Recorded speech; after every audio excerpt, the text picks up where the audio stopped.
Can everyone hear me? Okay, awesome. Well, thank you so much for coming to my session. So this is all about keeping your PaaS and serverless apps healthy and happy. So I guess before I get started, I kind of want to get a sense of who's in the room. So how many of you consider yourself an Azure App Service customer? Raise your hand. Okay, almost all of you. Some to convert still. Okay, how about, are you running Windows on App Service? Okay, how about Linux and containers? Okay, cool. And then how many of you are running Azure Functions? Okay, cool. So it seems like we have a pretty experienced crowd. This is going to be what we're going to cover in this session. So just for the few of you who aren't familiar with App Service yet or Functions, I'll go through that a little bit to kind of get everyone on the same page. And then we'll jump into our demos where I'll walk through what can go wrong with App Service, with Functions, and kind of guide you through our features that will help you diagnose and troubleshoot those issues. So the first few minutes will kind of be an intro, but then we'll get started on the stuff that you're here for. So as everyone knows, before cloud, and maybe some of you are still on here, when things are on-premise, there's a lot of questions you have to answer in terms of really understanding the infrastructure and maintaining and upgrading and monitoring and dealing with the servers. So when, like back in the day when this was kind of what everyone did, there was a lot of things that could go wrong in terms of what's underneath. So with cloud and with PaaS, which is platform as a service and serverless, these are questions that you don't have to answer anymore. So Azure App Service is Azure's platform as a service offering where you can quickly and easily get your app up and running in the Azure cloud without having to worry about the underlying infrastructure. So basically, you're paying us to maintain your HA, your high availability. We deal with maintaining the infrastructure, upgrading, patching, making sure everything on the platform side is healthy, while you can really be in the business of building your application. So that way you can be more highly productive, you can save time, and you can basically devote more of your team and resources to actually building out your application, which is what you actually are looking to do. So this is kind of a high-level overview of what App Service is all about. So that's why I kind of went over highly productive,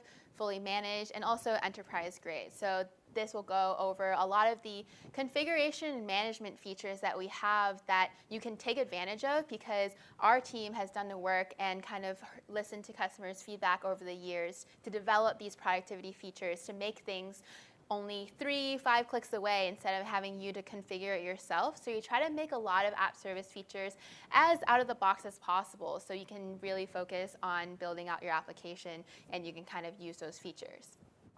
So what is actually under the App Service umbrella is several different things, actually. So you have our canonical web apps, but this also covers API apps, basically anything that has to do with a HTTP request. That is kind of where App Service thrives and is optimized for. So you have web apps, and you can run your Windows or Linux web apps on App Service, and you can do that by bringing your code or bringing your container. So second on the screen, we have web app for containers. So you can basically containerize your application, and that has definitely been a huge buzzword lately in Azure, but you can also bring your container to App Service and take advantage of the PaaS features where you don't have to worry about the infrastructure, and you can take advantage of all those productivity features that everyone kind of loves about App Service. Third, we have App Service Environment. So that is actually kind of a premium, more isolated version of App Service. The best way to explain it is all the App Service infrastructure and architecture that does the intelligent part of managing your VMs. You get like a smaller version of that when you deploy app service environment. So that way, the reason why you would want that is because maybe you need more security requirements. You need secure network access. You want to really lock down your web apps in an app service environment. That's why you would use an app service environment, or what our team calls ACE for short. It also has higher scaling capabilities, up to 100 VMs, which is kind of neat, especially for the high traffic workloads, which a lot of enterprise apps are looking to be interested in. And then we have serverless. So this is Azure Functions. Azure Functions is our serverless platform. And what is really cool about it is its programming model. So basically, you're executing code based on events and based on event-driven scale. So using the consumption plan on Azure Functions, you really only pay per execution. And with the combination of logic apps and all different types of triggers, you can basically listen to all different types of events and execute whatever code you decide to write. So this is kind of an overview of app service. So that's great, and as you can see from all of our sessions, hopefully, that you've been attending, it's really fast and really easy to get started. Like, the demos are 60 seconds to wow, and it's kind of impressive to show off on stage. But what happens when you go home and you're trying it out and things are kind of going wrong, you're following the tutorial, and you're having some questions? So what can happen when things go wrong? First, I kind of want to talk through how we think about issues when customer brings in issues to app service, and also this applies to functions as well, is first we think about symptoms. So this is what you, the customer, will actually see, or what people complain about, if you will. So my web app is down, or I'm getting 500 errors, I'm getting 400 errors, something is wrong when I'm deploying, something is wrong when I'm trying to do a swap, I'm using deployment slots, something is happening. And that is what people see. That is only the tip of the iceberg. That is kind of the errors that you acknowledge, so we call those symptoms. Underneath the tip of the iceberg, there's a lot of things that can go wrong. So why it's so hard sometimes to diagnose and solve issues is because there's a lot of questions and a lot of ways that one error and one symptom can surface. So moving on to the right side of the screen, this is talking more about the problem and the diagnosis part. So what actually happened? So I kind of broke it down a little bit in terms of what actually makes up a web app in app service. So obviously you have your application code, whether it's just your code or in a container. At the end of the day, you have that. And also at the end of the day, there could be issues in your application code, as good as your dev team may be. Is definitely very good dev teams here, probably. Next, though, once you enter into app service, we start obviously with a deployment. So we start from there, and that's basically getting your web app up and running. But with that, after you deploy your app service, there's also a lot of configuration and management features. So what falls under configuration and management are things such as setting up scaling. So you can set up auto scale rules. You can set up things to scale on a schedule. You can actually just scale out and keep it there. So sometimes there can be issues happening with scaling. Also, this encompasses different productivity features that I talked about, such as deployment slots. So deployment slots that you create a staging and production environment on app service is super easy to do. And basically, you can test out all your code changes in your staging slot. And when you're ready to actually move that into production, all you have to do is swap the slot, and we'll warm up the request appropriately. But sometimes there can be things that are basically caused because of a swap or things like that. So you want to get visibility in terms of these management features. There's a whole host of management features that you can go through in app service. I'm not going to go through all of them, but those are some of the high-level ones. Next, certificate and domain. So if you want to lock down or you want to secure your site with SSL and also certificates, and also using custom domains, there's different best practices there that sometimes people may miss, or things like that that could also cause potential issues.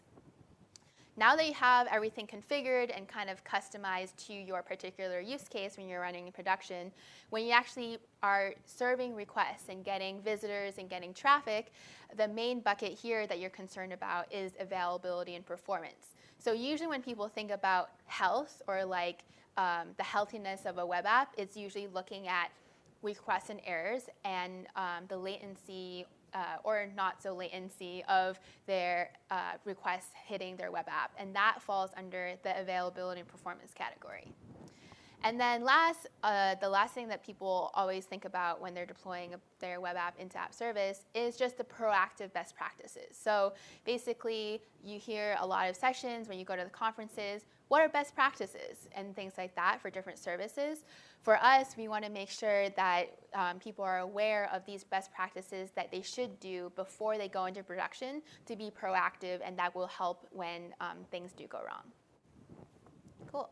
All right, so now that we kind of went through this thought, basically thought mindset, we're actually going to jump into the demo. So I'm just going to show you an app that I've built.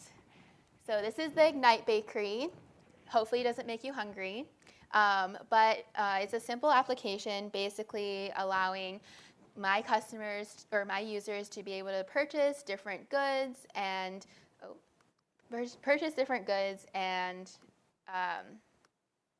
okay. And basically, I'm looking if,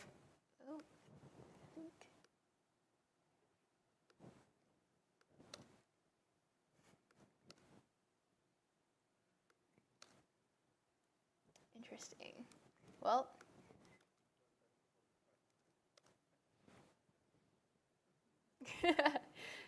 yes, this is a perfect use case. Well, yeah. Okay, well, I've built this app, and while I'm trying to connect to it, let's say I'm the developer who built this app, and I'm trying to figure out why why users are complaining why they can't access my application. So it's kind of intermittent, and I've also noticed that dramatically something is happening with my bread orders. And I know that I'm baking good bread. Come on. Well, that's great. That's awesome. All right, so I'm baking good bread, but my users are complaining that they can't access the site to actually order any sort of bread from Ignite Bakery. So as you can see, I'm getting an error when I'm accessing this particular page. So that is something that is not good and definitely something I don't want to see. So to kind of simulate the mass amount of users I usually have, I've been doing a script over here, but I'm going to go in and basically go into the Azure App Service portal, and this is something that everyone who's familiar with App Service is used to, and you can see I'm getting all these requests, but there's things going wrong. So I want to introduce you all to App Service Diagnostics, which you can access in the Diagnose and Solve Problems tab here on the left-hand side. So App Service Diagnostics is something we built to help you self-troubleshoot and self-diagnose your issues. And actually, this time last year was the very first time that we launched App Service Diagnostics in previews. Now it's been a whole year, and the team has been working super hard, and we relaunched App Service Diagnostics yesterday with a brand new experience. So this is something that I'm really excited about. But I'm more excited about how to actually fix this application that's having issues. So I'm going to go in, and as we talked about earlier, let me think about what the symptom is. The symptom is I'm having an error. I'm basically having a 500 error, 5xx error. That falls under availability and performance. So with the new experience, we actually have divvied up these problem categories, those things that I talked about earlier, into these problem category tiles that we have on the home page. So I know that this falls under here, and we also have these keywords to help you out if you aren't familiar with that kind of thought process yet. So I'm going to click on this, and you're introduced to Genie, which is basically our way to guide you through the process, make the troubleshooting and diagnostics experience more guided. So it automatically runs a health checkup on your behalf. What a health checkup does, it basically looks at your requests and errors, and this will be basically your 500s and also other requests as well, all the status codes. as well as your app performance, CPU usage, and memory usage. So as you can see, there's something going wrong with requests and errors, but everything else is green. The reason why a health check is important is because we can actually isolate down to where the issue is, or else maybe I'll be trying to debug some CPU issue, and that is actually not the case. So here it looks like I'm getting 500s on this app, and I can view the full report here. So once I click into that, we get to this first chart that we see here. One of the biggest things, or one of the most common ways that people submit a report request or support request is when they're asking, like, my app is down, is Azure having an issue, is app service down, what is going on?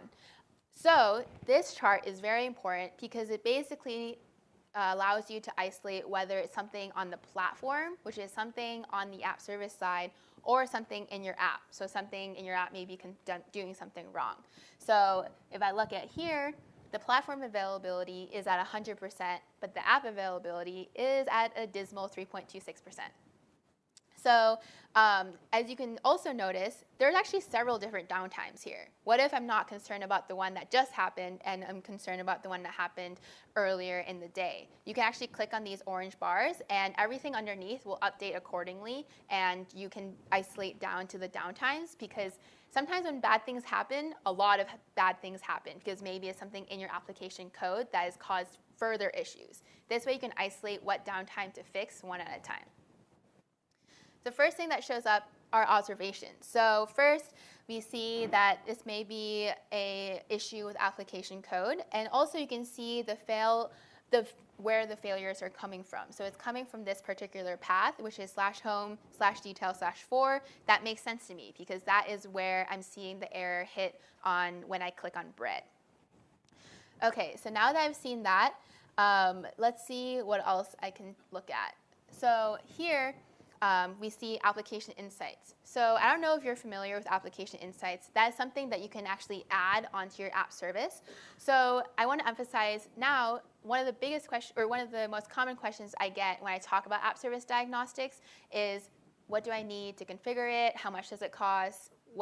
How does that work? App service diagnostics comes straight out of the box. You don't have to configure anything special. You don't have to pay for anything extra. If you want to add in application insights to actually look more into your code issues, this is where it would show up. So if you didn't have application insights, you don't want it, you wouldn't see this. But here, application insights is helpful because actually you can see the exceptions that are bubbled up through there. And if you're looking at a performance issue, you can actually see the dependencies that are performing slowly. So application insights is an add-on, but you don't need to configure anything special for the standard app service diagnostics experience. So as you can see here, there is a value that is null. So this looks like one of my application settings that is basically showing up here. So basically, I know since I've been working on this app with my team that we've been using application settings, and something is going wrong with that. So right now, I would consider myself a pretty experienced developer on the team, where I know that this is actually the case.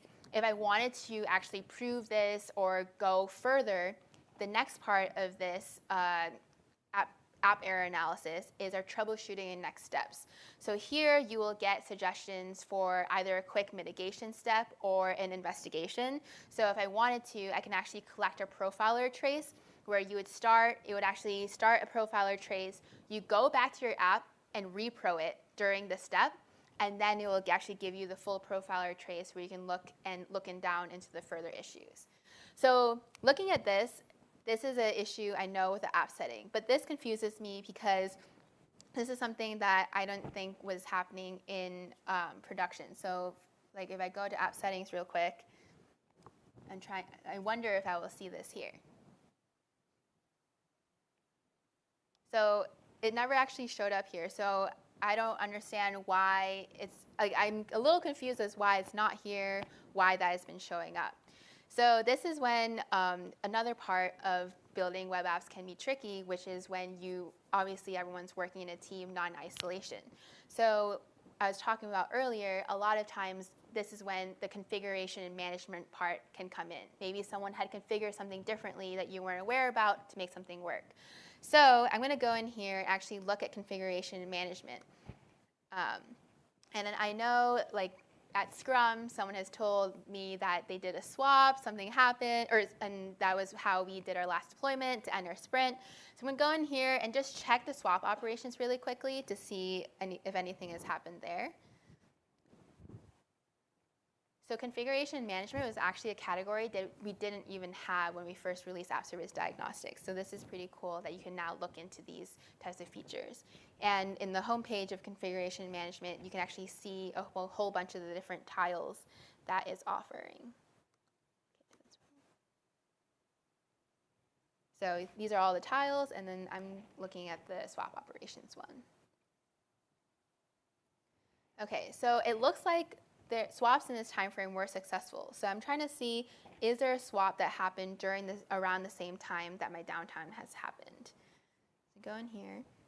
And also what is really cool is that, let's say you're diagnosing a configuration and management issue that didn't happen in the last 24 hours. You're doing a postmortem. You're trying to find an RCA. This is actually a really great way to kind of navigate between different days and kind of make sure that you're looking at things in the long term and getting your RCA that you want, or root cause analysis. So here, yes, okay, so there is a successful swap. So I think what happened here is that it looks like someone had swapped staging into production at the same time that my app went down. So my analysis is that someone probably has swapped a buggy application from staging into production that had that weird application setting in there, and that is what caused the failure to happen. So actually, to prove this to you, let's look at the application settings application settings of my slot. And I bet there's probably going to be something in here that I needed in production that I didn't have earlier. So just really quickly, go in here.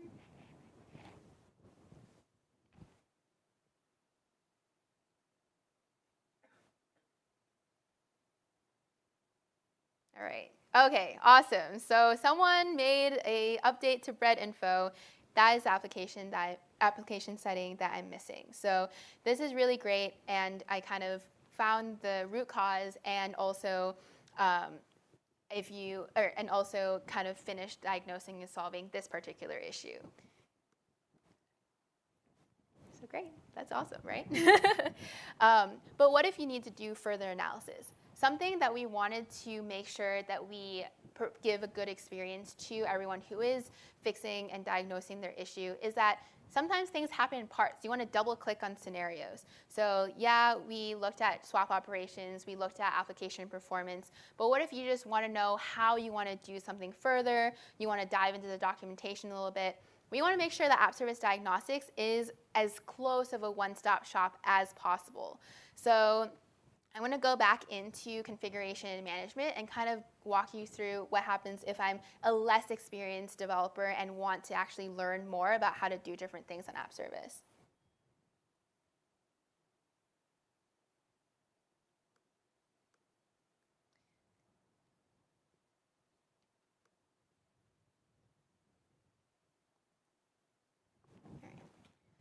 So basically, I'm just rerunning my swap operations and continuing down on this flow.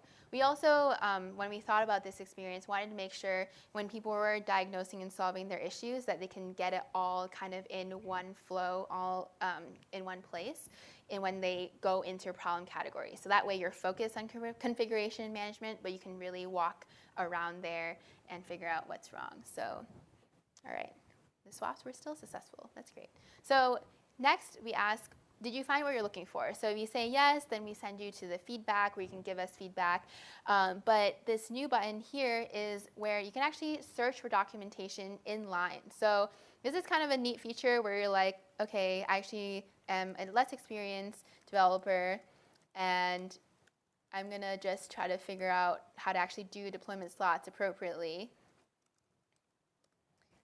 And you can view kind of everything just in line. So everything will come up and we'll do a search for you. So we want to make it kind of a one-stop shop, kind of like a neat little feature that you can use. And if you want to go back to investigating more of your issues, you can show all tile menu, and then maybe you have backups that are having issues, or maybe they're having other related configuration and management issues. You can see how everything is kind of saved all in one flow. Cool. Okay, so that's all from availability and performance and configuration and management.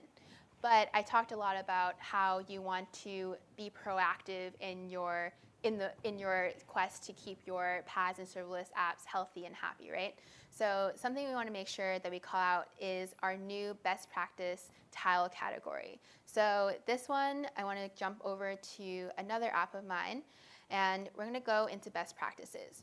So a lot of times you come to these conferences, you go to sessions, you take pictures of the best practices, steps, and you kind of go home, forget about it, or you don't really know how it applies to your application. We want to make that really simple for you. You go into best practice, you click on the tile category. Jeannie suggests you want best practices for availability and performance or for configuration. So I'm going to go check out availability and performance. Here, we actually analyze your application for these best practices for running in production. So like if you're running in dev or you're just doing demos, this might not be relevant for you, but if you're actually running a mission critical production application, these suggestions are gonna be really important, and you can double check, and we'll be adding more and more so we can kind of keep a history of that and also update if a recommendation isn't as relevant anymore.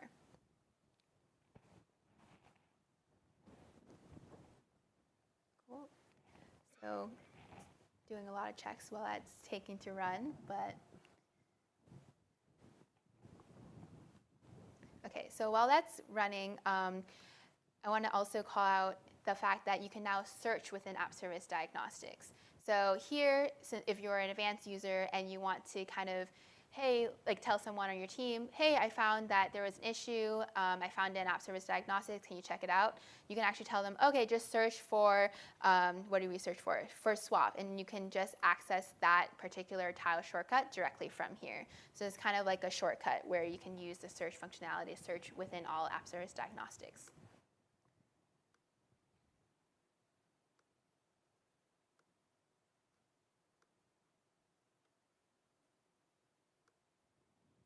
Cool. Okay, so I'm going to let that run for a little bit and then talk about another way where you can proactively make sure your apps are healthy and happy. So here we have our diagnostic tools. And a lot of these tools, especially the ones in the support tools and collecting the .NET Profiler trace or memory dump, and also you can change your stack as well, are stack specific and kind of something that you would do on the investigation side. But something I want to make sure that I highlight that we also revamped the experience for is our auto healing feature. Auto healing is a really great feature because it allows you to actually, allows you to actually look at basically have you decide what you determine as healthy or unhealthy. So if you want to enable auto healing, you can actually say, okay, I want to define my conditions if a request is taking too long, if a memory limit is hit, if the request count for a certain status code is hit. You can actually determine the conditions you want to determine as unhealthy and then configure specific actions to actually fix that, or at least mitigate it, or log an event so later on when you aren't sleepy at night because this woke you up, you can actually go back and diagnose it better because now you have information at the time where you're having the issue. So there's a lot of different things you can do here, so I'm not going to walk through everything, but it's pretty simple to set up, and you can set up multiple auto-healing rules. So this is something where you can actually do, like you can look at status codes. So like for me, I would say anytime I hit a 500, please log an event, please let me know, or something like that. You can even perform a custom action. So if recycling a process or logging an event doesn't work for you, you can actually put in something custom.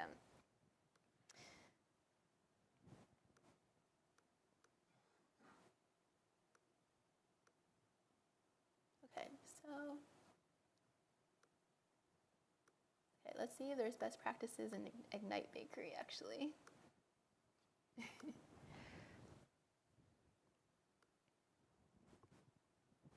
Okay, great. So these are some of the best practices that we have recommended. A lot of these, maybe some of you are familiar with or aren't familiar with, but if you aren't, so let's say we're looking at this, and I can easily see the warnings in terms of running my app in production. Maybe I want to use Azure Traffic Manager. I could be familiar or could not be familiar with Azure Traffic Manager, so we want to make sure that we actually account for that and give you some information how you would set it up, give you helpful links that we think are helpful for you, and actually guide you through the process. Also, you heard about App Service Advisors or Azure Advisor, where they'll also send out recommendations in terms of different things that could be happening. Maybe there's an upgrade to the runtime that you're using. Maybe there's a new update that you might want to use. All your Azure App Service Advisor recommendations will also show up here as well if there were any. Cool. So now to recap, to jump back, we're going to go back to the PowerPoint. This is what you would use App Service Diagnostics for. So you would basically come in when you're having an issue, and this is the place to get started. We have these problem categories now where you can actually go in, have a focused diagnostic session in that particular area, and use Genie to guide yourself through the process so you don't kind of get lost. Make sure to click the full report so you can kind of get more information and actually get suggestions on what to do. So that's the thing. You can use as many like monitoring technologies as possible, but sometimes you're just getting a lot of graphs and a lot of data. You don't really know what to do with it. We want to make sure that we give you actionable items, so always look out for a recommended action or a recommendation or next steps that you actually should implement. And then also to reiterate, there are our new intelligent search capabilities, and straight out of the box, no extra configuration necessary when you're using this. All right, so what do we think of that? Okay, awesome. So, great. So I'm glad you like it, because I'm going to keep using it and show you how you can use it for Web App for Containers. Okay, so when you're running Linux, when you're running containers on App Service, you have all the different bars of issues like application code, things like that. But you have another layer, right? Because now you have a container. Now you have something that encapsulates your code and then runs on App Service. So you add a little additional step, which is really helpful for you, for CI/CD, for a lot of different things. But sometimes it can go wrong. So there's a lot of specific things that could go wrong with Web App for Containers and Linux. So I want to make sure that I walk through some of that for you. So we're going to go back into the demo. Okay, so we're familiar with App Service Diagnostics now. This is another bakery app that is not working, and it is returning a service unavailable issue, which is really frustrating because it's this error that you don't really know how to deal with and start with. With Linux, with that, I'm going to go into availability and performance. And with Linux, we want to make sure that we actually call out things that are container specific. So this could be issues related to your container starting up. And a lot of times when debugging Linux issues, everything is in your Docker logs. Like basically that is where you can see whether or not you're getting the right image. You can see your Docker runs are running correctly with your startup file. You can see all of that. But the thing is, Docker logs are kind of hard to look through, and we want to make sure that we help you with that. So I'm going to click on Web App down here and basically look at what could go wrong.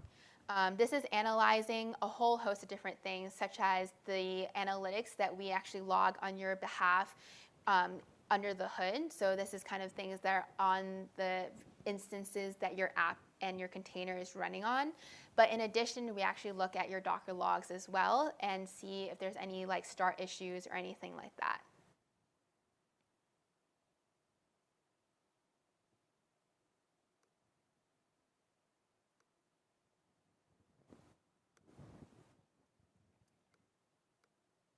What sure is App Service Diagnostics for Internet access?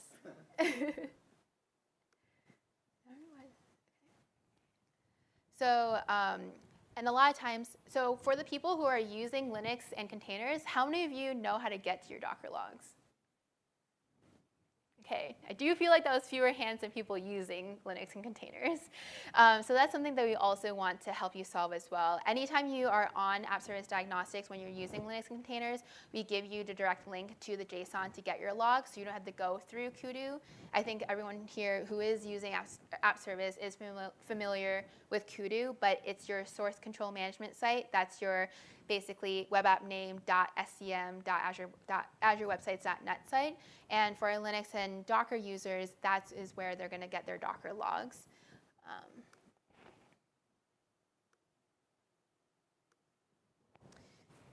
So that's something that's really neat, so you don't have to go elsewhere. But I kind of want to show you the really cool thing that we have done with Docker logs in App Service Diagnostics. So I'm hoping this is going to work soon.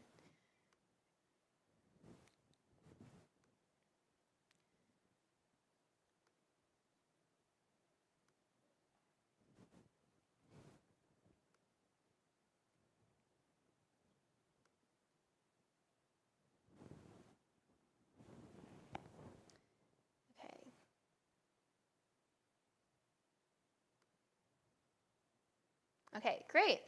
So this this is a container app. So this is the case where I'm actually bringing my own custom container, so I'm not bringing my code to Linux. So this is calling out them having containers start issues. And it also looks like I'm having something that they want me to check out in the latest logs viewer. So this is where the advantage of having Docker logs right in here will be able to take advantage of. So here, again, you see the chart with requests and errors. And I'm going to look at latest logs viewer. And it'll let me expand. And right now, basically right here, I see that I'm getting the wrong port exposed. So in my application, I must be exposing the port 5000, but my app is actually listening in port 8080. So that actually tells me that I'm listening to the wrong port. And while this seems like to be a very trivial issue, I want to use this as an example to show you the power of what we can actually do here. Because we can actually look through your Docker logs and see what errors we notice that you can actually action on. So this is the insight that you see. But if you scroll down, these are the Docker logs that you would see in Kudu. What is different is the red and yellow. So I didn't take out my text editor to do that. That is something that we actually recognize on your behalf. So you don't have to scroll through your Docker logs to actually find these issues. You can actually just look for the red and yellow parts and see what's happening. So basically, right now, I can see that websites_port is at 5000, and that's something I need to fix. So right here, very clearly called out. Another thing that's really cool about our Linux version of things is sometimes when your container is having issues and consuming high CPU, things like that, you want to know what process it is. Like, yes, it is an issue in my container. I have one container here that is actually having the issue, but what process is actually consuming the high CPU? What process is the responsible process for your app being slow? Because a lot of times when you're consuming high CPU, your app is running pretty slowly. So we have another way where you can do that, which is our process list tile. When you click on process list, it will actually give you a list of all the processes and basically also highlight when we think you're running high CPU in red. So basically, you would be able to see the issues where you can see the process as running high CPU, and you can actually see that over time. So you can just scroll through process list, look for the red parts, and then see the process that is actually consuming the high CPU. So this is pretty slow, so I won't keep going because I want to make sure I have some time to touch on functions. But if you're interested, I can get this working with proper Wi-Fi after the session. All right. Okay, so how is that for our Linux containers users? Is that something that would be helpful? Okay, awesome, good. Okay, keep going. We have 7 minutes left, I think. Okay, so Azure Functions, what can go wrong? So functions, even further up the stack, literally, we sell functions because you only have to care about your code. That's really cool. And you're able to use event-driven scale and things like that. But because functions is event-driven, because you're only writing these little code snippets, a lot of times things can crash and happen, and you don't really know what's going on because you're so abstracted away from what's underneath, which is a good thing. But sometimes you want to make sure that you actually understand what part is happening, what part of the layers is actually going wrong. So these are some of the questions, these are some of the symptoms that our functions users may see. So in order to resolve some of these issues, I'm going to go into our version of diagnostics for functions. Okay, so try to run this function. It's getting me this error. Something is happening and going wrong. So the great thing about functions in general is that Application Insights does integrate very tightly, and we announced a lot of new updates to Application Insights. So if you want to talk about that later on, I'm happy to show you. But Application Insights is a great way to look at functions issues. But a lot of times you don't know what to do next, or maybe you just want to also use App Service Diagnostics here as well. So this also works for functions. And in this case, it looks like we're having issues with my function erroring out. So I'm going to go into functions availability and performance and look at what is actually happening here. So it looks like there's issues with my application crashing and executions and errors. So tell me something I don't know, right? So I'm going to go into the full report again and first investigate application crashes. This is actually very powerful. This is a very powerful tile shortcut because application crashes when means that your function didn't even execute in the first place, which means there was nothing to send to Application Insights. So potentially there could be cases where you're looking at App Insights and seeing that everything looks healthy, but it's not because you know you can't run your function. So you can go here and check if the function application actually crashed. In this case, it did. So we detected crashes in your application here, and it's because looking at the exception code is due to a Stack Overflow exception. So this can be caused by a lot of different things. I think you all know probably that this is now where you actually dive into your functions application code, look for any weird recursion things or anything like that that can cause a Stack Overflow error. But the thing is, this can be hidden to you because the function didn't even execute in the first place. So you want to look at the timeline, you can, and then we also have just helpful links for you to troubleshoot Stack Overflow exceptions down there.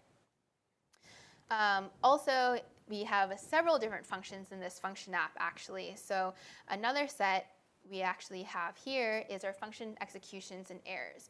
So here we actually see there's 1 out of 2 functions having an execution failure rate more than 1%. So here we're seeing that a failure has happened, and you can see what exact exception was thrown. So here you know exactly what was happening, and you can actually see what exception was actually causing this error.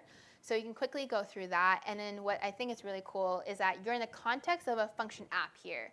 But obviously you have a lot of functions. You could have a lot of functions in a function app because you're supposed to divide up your function app into separate functions that do one job. That is the best practices for functions.